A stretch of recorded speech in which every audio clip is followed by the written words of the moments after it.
A lecture series, part of African American History Month, begins tomorrow with a speech by author and broadcaster Tavis Smiley. But as our Christopher Adams reports, it's the inclusion of another speaker with a controversial past that has some dismayed. She's an icon. Known for her radical past, Angela Davis, whether we like it or not, is a piece of American history. she's suddenly a polarizing figure. I'm delighted that she's coming. I'd rather hear from someone who's respected in the community. Davis was a radical counterculture activist during the civil rights movement. She ran for vice president on the Communist Party ticket in 1980 and again in '84. She has since left the party. Davis also on the FBI's most wanted list for a time for connections to the kidnapping and murder of a judge in California.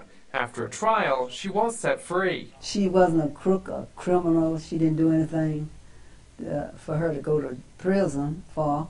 They sent her there all right, but she wasn't guilty of none of the charges. Tech inviting Davis to speak on the topic of mass incarceration in America and the call for prison reform. Spokesman Chris Cook says it's about bringing in speakers with varied and diverse backgrounds, but Davis's background is a little too radical for some. Why wouldn't we, at every opportunity, inject positive role models into our young people rather than someone who's so angry all the time and has nothing but consternation against the American dream? We have to stop this notion that there are African Americans who are more worthy to speak on behalf of African Americans than others.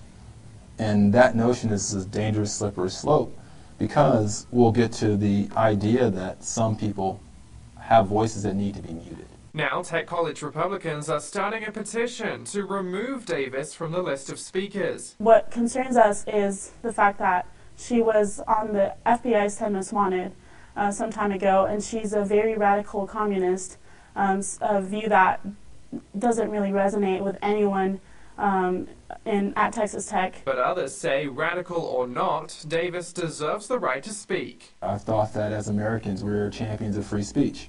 But if we're saying who can come and who cannot speak, then we're along the same lines of those who we hate. Christopher Adams, Fox 34 News at 9. Davis will speak February 12th at 7 p.m. in the Helen Devitt Jones Auditorium. Tavis Smiley's lecture tomorrow at 7. Both lectures are free and open to the public.